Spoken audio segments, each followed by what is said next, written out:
Let's now go through exam questions on angina management. Mosma is having this angina and he lives in an apartment in the fifth floor. The elevator is out of order, so he has to climb up the stairs. The situation of prophylaxis that he has to take it before he climbs the stairs is GTN sublingual administration or isosodienitrite, GTN IV administration, nicorandil. Now, when you are trying to manage, Mosmo is having angina and he wants to take something, a drug that is situational. So for people that has got stable angina, they basically can do things well without any chest pains, except when they want to do any activity that involves exertion. So they have to take these drugs for prophylaxis. And specifically, what you take for prophylaxis is the sublingual administration of glycerol uh, trinitrate, that is GTN sublingual, the IV one. And the thing is that this one is going to be short, the sublingual one, GTN, is going to be short acting and it can be used for that situation, okay, for prophylaxis. You can as well give these drugs for treatment, but take note for prophylaxis in people that have got stable angina, GTN sublingual. A patient with variant angina started treatment with azoxide mononitrate and diazepam. Diazoxide. Which of the following actions most likely mediated the therapeutic effect of nitrites in the patient's disease? Increase left ventricular end diastolic volume, increase blood flow in large epicardial vessels, decrease diastolic perfusion time, increase heart rate. Now, the way isosabite mononitrate is a type of nitrate.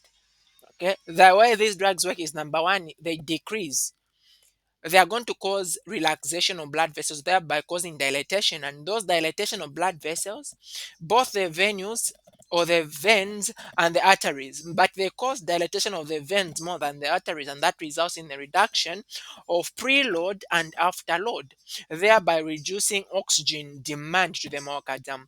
Besides that, another way in which these drugs work is that they are going to increase perfusion to ischemic areas. Okay, there is going to be redistribution of blood so that it goes to the ischemic areas. So they basically increase blood flow in large epicardial vessels so that blood can end up going to the heart. A patient with a 3-week history of angina was discharged from the hospital with a prescription of nifedipine, which action most likely mediated the drug's therapeutic effect in the patient's disease. Increased myocardial contractility, decreased afterload, decreased preload, decreased coronary vascular tone. Now, nifedipine is a calcium channel blocker. Specifically, it is classified as a dihydropyridine. And the way the calcium channel blockers work is basically stopping calcium from entering the cell. And you know that calcium is important for contraction. So at the end, because there's no calcium entering the cell, there's going to be relaxation. And they mostly do that for systemic blood vessels, for the arteries. So there's going to be dilatation of the arteries. If the arteries dilate, what happens that there is going to be a drop in afterload, okay, because the arteries have become big, and so nifedipine will be able to decrease afterload. Which of these is not an action of angiotensin converting enzyme inhibitor on the cardiovascular system? They reduce peripheral vascular resistance, they improve left ventricular systolic function, they reduce preload, they increase afterload. Now, what happens that the angiotensin converting enzyme inhibitors, these guys are also used as diuretics. They cause you to lose a lot of water. If you lose a lot of water, what happens that you've reduced, okay, the preload, the amount of blood that will come back to the heart. And then you reduce also peripheral vascular resistance because you only have little blood in the vessels, so there's little resistance. And you also, they improve left ventricular systolic function because the left ventricle will not be able to pump, to push a lot of things out because you have got little blood since you've lost a lot of water. So these drugs are actually used in the management of heart failure, hypertension. So the increased afterload is not an effect. Which of the following drugs will prescribe for a patient who has angina and hypotension as the anginal drug? Okay, angina and hypotension. So GTN sublingual administration, amlodipine, GTN administration, verapamil. Verapamil is a calcium channel blocker, and specifically when you look at this drug, verapamil, one of the important things, it is specific only on the heart. All right. So it is good when you are using it in a condition where someone has got also hypotension. So it can, of course, the adverse effect is that can result in cardiac heart failure. Okay. But in a condition where we've got hypertension, you can give that, because majority of the drugs that you use in the treatment of angina, they actually cause a drop in blood pressure. They cause hypotension, but verapamil is going to be better for that. A patient who was taking nitrate suddenly has nitrate syncope. What is the best way to treat him? Putting him in a lower head position, administration of small GTN dose, administration of small GTN dose sublingual, the other one was IV gastric lavage. So if someone has got nitrate syncope, they faint after taking the nitrate, you just put them in lower head position. Nitroglycerin action, either direct or through reflexes, result in which of the following effects: decrease heart rate, decrease venous capacitance, increase afterload, increase cardiac force, increased preload.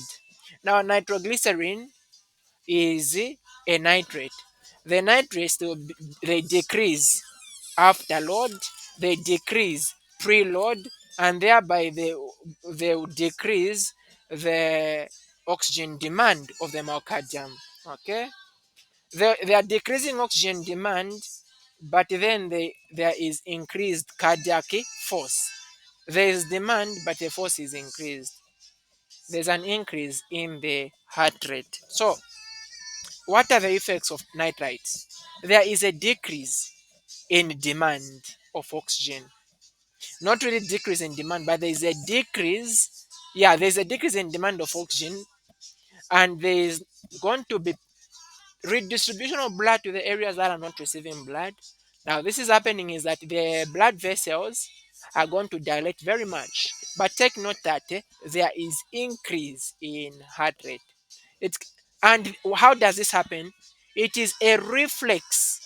It's a reflex. How? Because the first effect is that when you give these nitrates, they are going to cause hypotension. That hypotension is going to cause the heart to contract very fast so that you can pump out blood more. So that is why there's an increased cardiac force as a reflex. 56-year-old patient complains of chest pain following any sustained exercise. He is diagnosed with atherosclerotic angina. Is prescribed sublingual nitroglycerin for treatment of acute chest pain. So the following adverse effects is most likely to be experienced by this patient: hypertension, throbbing headache, bradycardia, sexual dysfunction, anemia. Now, these drugs actually cause hypotension, not hypertension, and they cause headache. That is one side effect. You are treating chest pain, they end up causing pain in the head. Okay. Bradycardia, they can cause that, but not really much. They actually cause tachycardia because of a reflex mechanism. Mosma is having anginal pain and he lives in an apartment in the fifth floor. The elevator is out of order, so he has to climb up the stairs. The patient is prescribed propranolol to prevent episodes of angina. The beta blocker has an added benefit of preventing which of the following side effects of sublingual nitroglycerin. So dizziness, meth, methemoglobinemia, throbbing headache, reflex tachycardia, edema. So it is reflex tachycardia. Remember, beta blockers will stop tachycardia because they work on the heart, the beta 1 receptors. Propranolol affects beta 1 and beta 2 receptors. 86-year-old man has been successfully treated for exercise-induced angina for several years. Recently had been complaining about being awakened at night with chest pain. So the following drugs would be useful in preventing this patient's nocturnal angina. So the pain at night. Okay? He wakes up at night with chest pain. So to treat nocturnal angina, a Simolo is going to be better for that. It is a beta blocker. 55-year-old man complains to his physician of severe chest pain when he walked rapidly despite the therapy he had carefully followed for 3 weeks. The man was recently diagnosed with exertional angina, and so that is stable angina, and had started treatment with transdermal nitroglycerin and atenolol. The physician decided to add a drug and prescribed the deuterism. Which of the following effect was most likely common to all the drugs by the patient that the patient was taking? Decreased cardiac rate, increased cardiac contractility, decreased arterial pressure, decreased left ventricular function. So the best option is decreased arterial pressure. So when you look at the what are the drugs that this patient has? Nitroglycerin is a nitrate. Deuterism, this one is a calcium channel blocker. And then they are also taking which other one? Atenolol, which is a beta blocker. So all these drugs, they have got an effect in that they cause dilatation.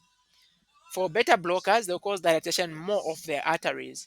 For nitrites, more of the venules. And then for the calcium channel blockers, they also cause the dilatation. Of course, the beta blockers, they mostly affect the heart, but they can have effect also on the blood vessels. Okay. Which of the following is a potential detrimental effect of organic nitrates in the prophylaxis treatment of exertional angina? Decrease ejection fraction, increase cardiac rate, increase capacitance of systemic vessels, decrease arterial pressure. So these ones will increase cardiac rate. How do they increase cardiac rate? It's a reflex mechanism.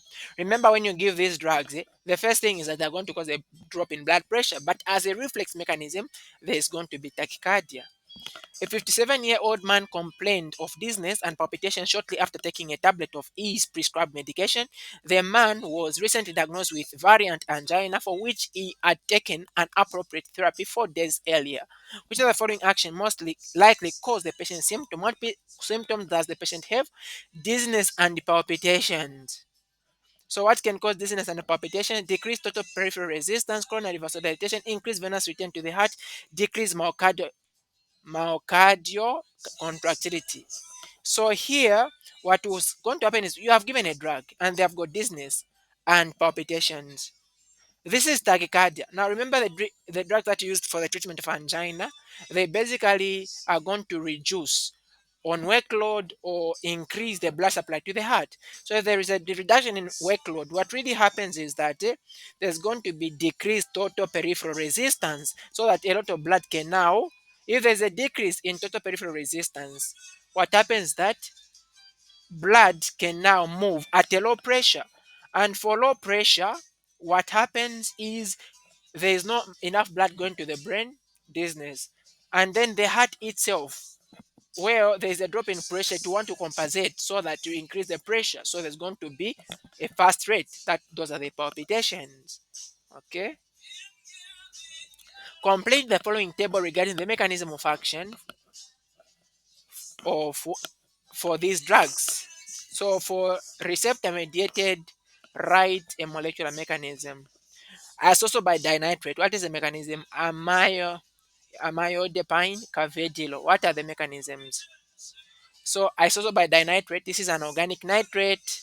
It releases nitric oxide in vascular smooth muscle, and that one, the nitric oxide will activate guanylate cyclase, which increases CGMP, which causes vasodilation, and this causes predominantly venous dilatation, of course, also arterial dilatation, and that will reduce the preload and myocardial oxygen demand. Amyloid, amyloidopine is a dihydropyridine calcium channel blocker. It's selective to the L type in vascular smooth muscles, and so it causes arterial vasodilation, which decreases afterload and improves coronary blood flow. Okay. And then carvedilo is a non-selective beta blocker. It blocks the alpha receptors. If you block alpha 1 and then you also block beta 1, so for alpha 1 it causes vasodilation if you block them. For beta 1 it is going to reduce the heart rate, the heart rate, the contractility, and the velocity. So that is it for this class. Thank you so much for being present.